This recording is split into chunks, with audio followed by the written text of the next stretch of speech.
Hello guys, in this video I will show you how to present your screen in Google Meet during meetings in professional education or just for a club with hanging with another guys and so on. So while you're presenting to presenting the screen to show your presentation, to show your application, to showcase, to explore about something.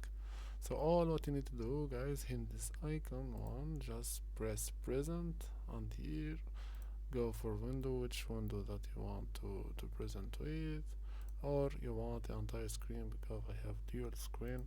So in the case that I want to present what I am doing in this one, all we need to do, or just the same one, the meet one, all what you do, just press it on present.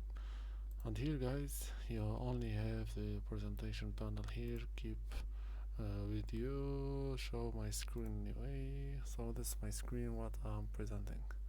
I hope you like the video. Please like, share and subscribe. And that's for stop presenting.